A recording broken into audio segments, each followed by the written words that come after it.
А вы знали то, что картины создаются не только при помощи красок, но даже еще и шерсти? На Войлоков фесте вы можете их увидеть.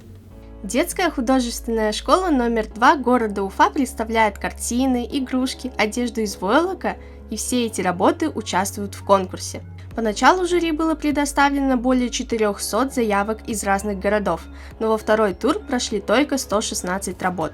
Именно из них жюри определит победителей дипломов лауреата 1, 2, 3 степеней в каждой возрастной группе.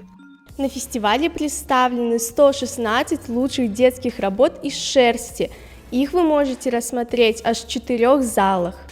Фест представляет собой не только конкурс, который делится на разные номинации среди всех работ участников, но и еще разные мастер-классы, шоу и квесты.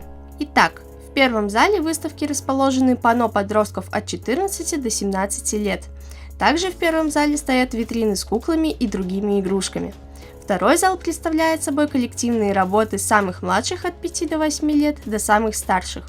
Последний зал – это же арт-объекты старших ребят.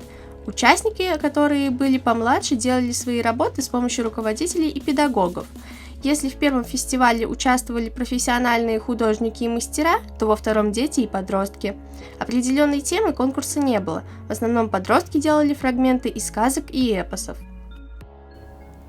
Вообще, техника валяния из войлока – самый древний способ обработки шерсти. Существует даже легенда о том, как появился первый валеный ковер.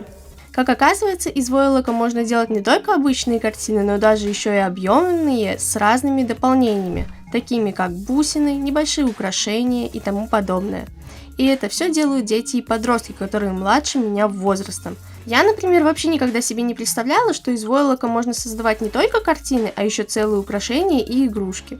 Войлок Фест направлен на создание хороших условий и сохранение развития этого искусства нашей республики. Юлия Мотылева, Равшан Артыков, специально для Горы новостей.